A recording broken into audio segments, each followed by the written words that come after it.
가지고 다시 시키게 보건 하는.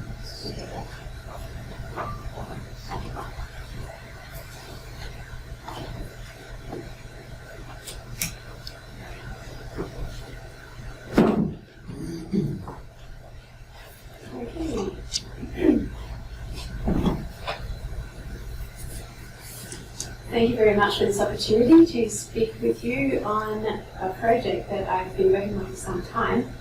To the organisers of the conference, it's been a fantastic experience and a privilege to be here.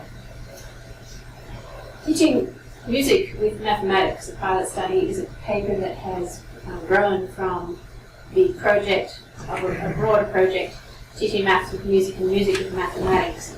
The project team consists of the project manager, Dr. Andrea Milne, who is working at the Marx Institute for Brain Behaviour and Development, Richard Cohn at Yale University, and Professor Tara Hamilton from Macquarie University, and Dr. Michael Goldwater, working in psychology, Courtney Hilton, neuroscience, and myself. Tara is an engineer. And so we have quite a diverse group. Our goal is to teach music and maths in an interdisciplinary approach. And we were motivated by a problem that the connections between mathematics and rhythm and meter are not taught to school-age students. I ask you to go back to your memories of your own childhoods. So we're talking here about children and teenagers. And so I'd be interested to hear your own reflections afterwards and responses, your own memories of how you were taught music as well. So one study in this project was conducted at my own studio, where I used ski hill graphs to teach meter and the ski hill app that Andrea developed. I've been doing this since 2015. In summary, the approach enhanced the students' understanding of meter, as well as helping them to play previously demanding passages that it came together for them once they realised the mathematical relationships between the pulses that they were using to play music. So a paper came out on that one, and of course it's in this book. That's the one that Milne was talking about earlier. And so you can see on this little graph traditional notation and fractions, polygons on the other side of the computer face, and also sonifications, so bringing computers into the learning of music. And so my students have enjoyed this. I teach students from the age of 4.5 right through to adults going to university. The other intervention was at the Bankstown Girls High School. This school had a low socioeconomic status. English was a second language, so we wanted to get a broad, a diverse group to work with to get the results that we were looking for in terms of how different groupings of people across Sydney were responding to the materials. These students used the app Chronomorph, and that was another application developed by Andrea Milne. It was developed from Chronobeat is a sort of simplified version of Chronomorph. Some of you may have heard of Chronomorph. So we were teaching fractions through the cyclic graphs, basically. The results were really encouraging. After only 3 lessons, where the second lowest stream of learners, they were strugglers with their mathematics. And fractions are a point at which, if you don't get fractions, it's almost impossible to go on and really achieve satisfactorily. So from just a short time, the results were 51 to 75%. And so we think it's promising, and the kids loved it. It was on TV, it was featured on a news special, so we really did get some interest in that. There they are, they're playing their instruments along with the app as well, so it's not just computer work, but there was also paper for them. And so the teacher was extremely excited by this particular intervention. If you're interested to read about that, there is a paper available freely on ResearchGate.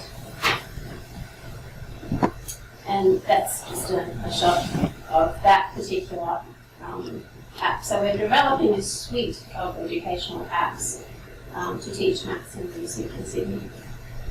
I did want to show you, I thought these 80 people are into maths. I'll show you the other slide of the fractions and how it relates to the music, and you can see that the measure is divided into portions and so on.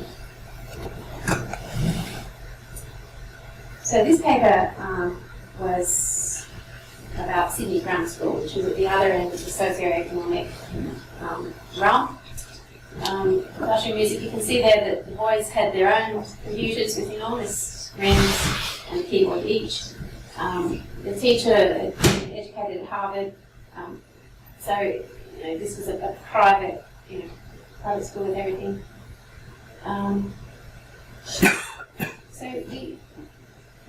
Interestingly, the text is not on this slide, it's on there.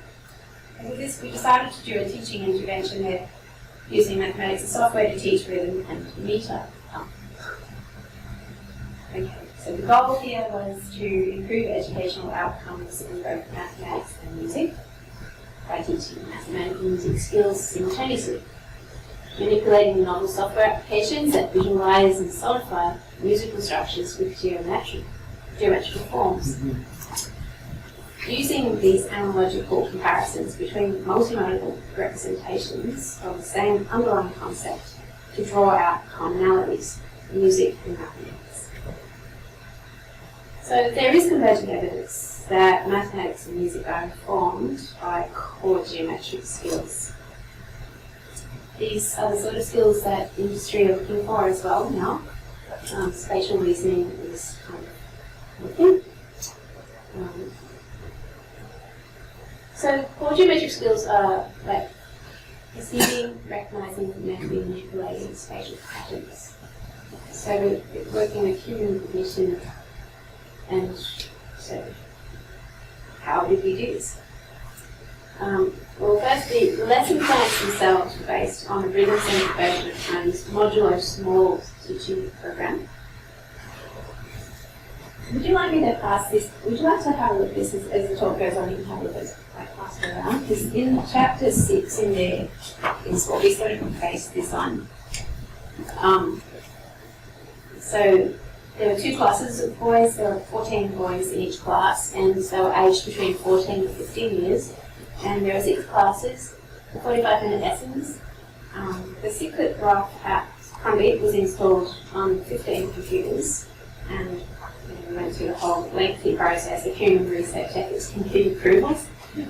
When you work with children, it's a nightmare, so in Sydney anyway, but that's fair enough. It's all good. So the lessons, they didn't skimp on rigour. And this is what appealed to me, because I've been teaching for over 30 years, and in that time I have noticed how our music curriculum, you may not agree with me, but I believe that music curriculum has actually been really dumbed down, and a lot of the music theory that we teach is almost irrelevant, and it's impossible to analyse music from around the world with traditional music theory. So I believe that this is going to be the solution for the future to create a better balance between what we study in our institutions. So we began with a 2-point cycle to study using zero-based counting system for beats, basic set theory relations. So we were working with inclusion, rotation, and complementation, and basic terminology holds here. So basically, the first lesson was all about duple meter. Lesson 2 about triple meter. So the application of the basic terms revised, a 6-point cycle as a product of 2, and the 3-point cycle as well, an exploration in Yola and basic polymeters. So you can get a nice 3G happening in 6 cycle. Lesson 3 was about maximally even sets, and how to apply it to the 2 and 3 cycles. So we went up to 8 cycles in that lesson. So we'll just go on to lesson 4, the distinction between perfect and imperfect maximally even sets, and exploring them on an 8 cycle. Using 3 and 5 as are you teaching them about rhythmic superposition, rational stuff? I mean, when at a time rhythm come together, or do you do also irrational time? I mean, to make 2 rhythmic patterns which never comes together and try to make them think, to focus on each. Can you do this with your app, or no?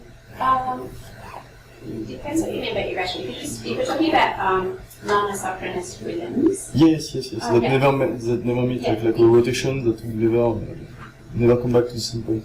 Yeah, this particular app works with the notion of maximum evenness, and so any rhythm that is maximally even can be mapped onto that. There are other applications like perfect balance, and another one which I haven't personally been working with. So I'm not sure if that answers your question, but I'll come back to that. Because we just did the six lessons, we weren't getting into a great deal of depth. The whole thing was that it was really challenging starting at the point where meter was not notation based, because all of those boys thought that meter was time signature and the 3 crotchet beats and guaranteed, so they had single, triple time. So this is really turning that onto what meter am I actually experiencing. So the psychoacoustic experience, the embodied psychoacoustic experience, all of this supports the neuroscience of where meter is and what meter is. So we can talk more about that. So we got up to the 12-point cycle. So this was this mod small teaching package, I suppose. So polyrhythms, we went to, we could study music from Africa and around the world at this point, and then using pitch class set theory as well, and the rhythm of scales, which I think is really exciting because this is just not done in schools, and it should be really. So the grammar classroom was really well equipped. Yes. Yeah, I would like to comment that in my experience in music school, in music at a professional level, we have a lot of problems with set theory. So yes, I'm not surprised.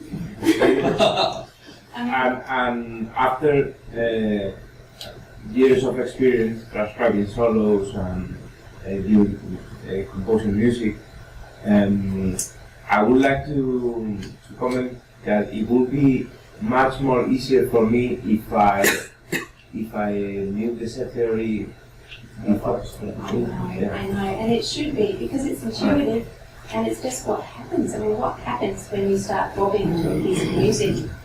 I used to just think, oh, that's just a pulse. But when you think about it, to pulse away in duple meter, you're actually having to do some kind of 2-to-1 pulse relationship, because this is different. It's 3-to-1, so it's an embodied psychoacoustic. And so what we're doing is providing the means for people to articulate their this. And what other means is their traditional notation can't actually represent meter in that sense, and it's a mathematical. We've got to go down the mathematical line. I'm quite convinced of this, and always loved it. Anyway, we'll get to that. So both teachers were encouraged to actually teach the mathematical music theory in ways that they felt worked best for their own students. We didn't say you must do it like this or you must hear the music this way. It's all about a subjective teaching experience, subjective hearing experience.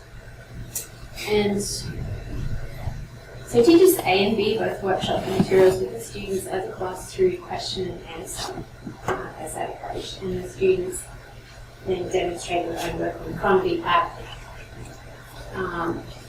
During the class, the teachers wrote the cycle sets and subsets on the board as the conversation progressed about rhythm and meter in music areas and material. Teachers didn't want the boys to see their work before they had done their own, so that they could show their knowledge. Because it would have been easy for the teacher just to map their own thing and show the kids, say, now go and do that, just copy that. No, they had to actually draw it from their own experience. And one teacher gestured a large circle. He was a composer, one educated in Harvard. He was really interested in this because he actually felt that he would have loved to have had like a bicycle wheel in his classroom that he could turn and have the time points actually on it and then work through the time points. But yeah, that was good because then the boys could perform the divisions of the cycle. And it was really funny listening to them singing in falsetto. And it's funny, what boys are like when they're teens, and it's hilarious. It's natural comedian, I think. The students used Cronabeat and practice to perform piniolas using body percussion and vocalizations. Both teachers divided their classes into groups to represent the different divisions of the cycle through using clapping and singing. So they sung maximally even sets to represent the experience of mathematical music theory, which I think is very cool. So I guess we all love our own research. But it was just so successful. Dual and triple meter, the boys learnt the algebra, and some of them struggled with that. Some of the boys weren't good at maths, and they thought, oh no, what do I do with this, and how does this work? But once they started to actually work through the materials, it started to make sense, and this was a good thing. It was the visualization actually that was the key to success. Visualizing maths through these apps and through the civic glass that really pushed it. I've got a lot of information here, but in a moment I'm going to show you a video of the precepts that were given to the teachers to work through with students. So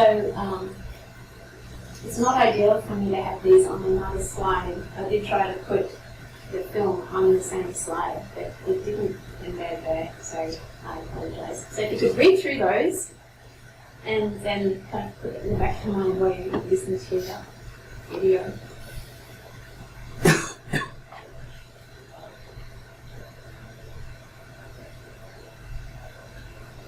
Everybody have a bit of a read? Okay. Okay, let's see if this works.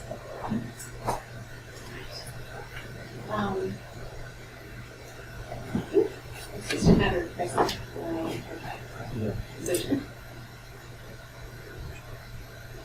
Now, sound. There's no sound. There's a sound. Sorry. What about that bit? Oh no. I'll have to get them all to submit then. It's falsetto.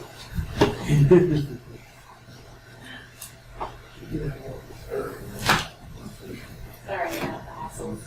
A bit fussy, aren't I?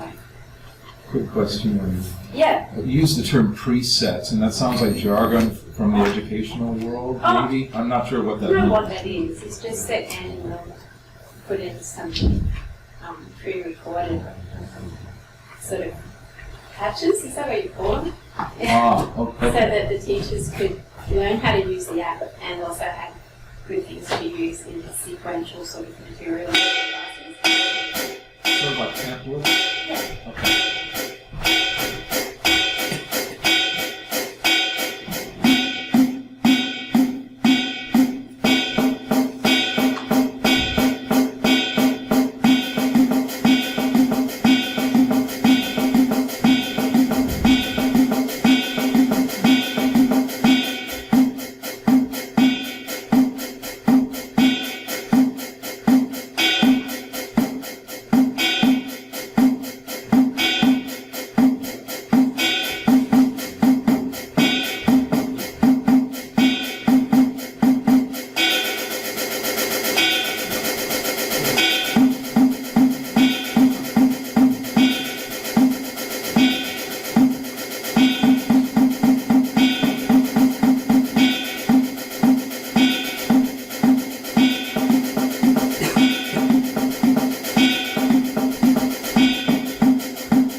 I get really excited about this because when you learn music theory nowadays, you realise that it's moving in the direction of set theory, and you guys are the ones that are driving the bus. I mean, this is incredible.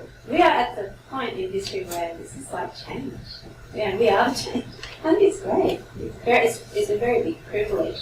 We just have to keep driving it forward. And anyway, it's just, I get a bit excited. Oh, now that's going to make that vote again, isn't it? Okay. Where can we get the app? Right, so the app is freely available. Andy has made it, it's still in beta form. I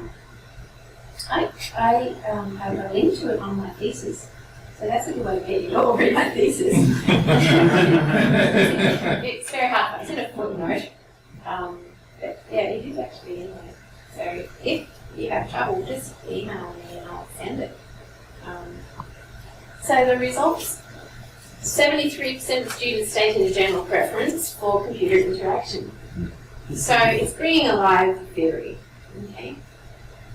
35% of students struggled with the theory, but 81% of students stated that the interaction with the software helped with understanding and or visualizing maths theory, so they get it. And the majority of students, 81%, thought maths and music were related subjects. Now, Milne, I did this very survey. Sorry. Yes. Just wondering if those figures are self-reported or independent. I beg your pardon? Just wondering if those results are self-reported or individually measured from other people. Individually measured, yeah, it was someone who was not involved in the project. Yeah, we made sure that it was all, we would love to write 100% of people, but some kids did struggle with the theory, but what was really promising was that they found the interaction helped them understand. So, visualizations into the presentations. Oh yeah, that's what I was going to say about the survey. So, I guess we all kind of have this inkling that maths and music are related. You can talk to someone on the bus and they'll know that it has something to do with, there's a connection there. So it's not taught very well. Okay. When I did a survey of teachers, some of you might have seen it, I did post it on the Society of Music Theory webpage at one stage there, and got some fantastic answers back. That everyone used language that you normally use to describe mathematics to explain how to taught meter, but they didn't actually teach through mathematics. It's funny. There's a divide between what's in the notational understandings of meter in textbooks, traditional thinking, and what's expected that you should know for music examinations. I still have to tell my students the answers that they need to get an A, but I'm teaching them something really different. And also we realise now that there are some flaws in the numerical system, and I'm sort of repeating myself. I've had little conversations here and there about, say, 12/8. So we know that there actually aren't eighth notes in 12/8. They're quarter notes that look like dotted crotchets. Or if you look at the pure divisions of those, or they are 12 notes. And interestingly, the word must be getting out because I had parents bring me their child, to see if they'd like me to teach them. This is actually last week, and the boy was playing for me because I always ask my new students if they can play something. He played technically very well, and I apologise again, I've said this to someone before. He played beautifully in terms of the technicality, but there was no emotion, no depth, no variation of volume. But he got an A, mainly because of his age and technical ability. But when he said that he knew about, because I was playing music to him then and asked him if he could tell me what music he could hear, what pulses he hear, he actually said 12 notes as one of his choices, and I was a bit gobsmacked because I thought, no child has ever used that word. No one's ever actually said that. And I thought, where did he learn? And so this Chinese teacher was teaching him how to count according to correct mathematics, divisions and so forth. But he wasn't applying that to his music. If he was, he would have known that there was probably about 7 pulses on what we call the downbeat. That's why it is a downbeat. After which there would be weaker pulses because there are simply less on those moments. It was a prelude, so it was a very metric, sort of symmetric sort of piece. And so, you know, strong weak, medium weak, but can be numbered, so there might be 7, whatever it is. I can't remember what the numbers are now, but if you go through and put the number of pulses that you hear on, say, a 4-measure hyperpulse, it's quite extraordinary how you notice that at the halfway point on the bars and start on the measures. You might measure 1 strong, next measure weak, medium, weak. So I just thought it was funny that the word's getting out, but they're still teaching it as a notational understanding. It's not being lifted off the page. So both teachers express the efficacy of having harmony in the classroom to interact with and to reinforce the concepts.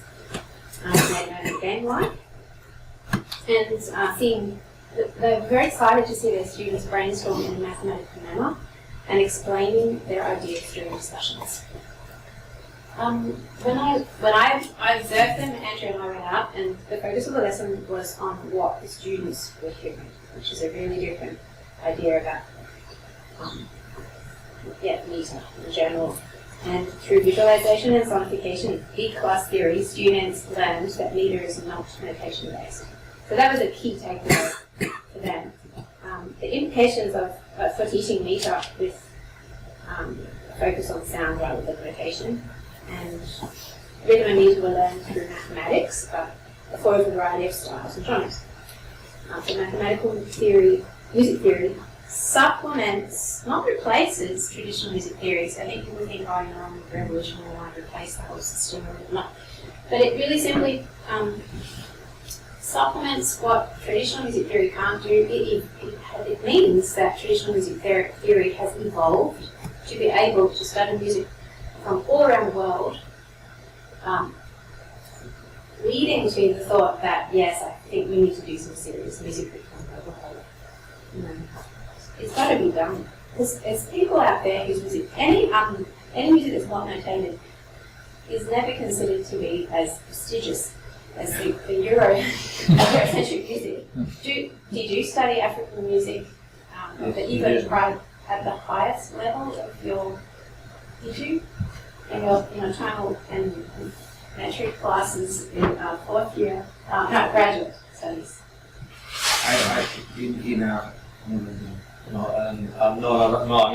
took lessons with the African masters, and everything was oral, and you like I have or not, it was hard. I have recorded with African musicians and Cuban musicians, and you know what they do, and it's like completely different and very difficult. Of course. And that's why it should be studied at the highest level of our music institutions.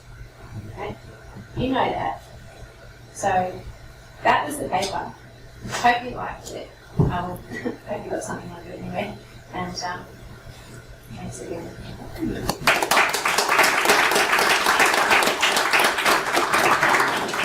Further questions? I forgot to tell you that I brought Max. I'm quite convinced he's going to be a superstar one day. Max is in the book. He's already a superstar. And what I discovered when I was starting to teach B-class theory with my 4.5-year-olds was that they could actually relate to putting little discs on Max's shell, because Max has all these maximum even shells. His name is Max already, so how fun is that? But anyway, just my little joke. So you can actually embed the pulses on his little shell, and for 6, 8, 3, 4, you name it, your 2s and 3s, division. It's all very exciting. Just 2 short comments. So one maybe is not advertising about the Lana Lamp part, which is in the coffee break, which is also including some very close related stuff on so computer aided animation of thumbnails. So I think we fixed the problem. So maybe you can enjoy during the coffee break to play with the thumbnails and to record also. That's exciting. See, that's the next step.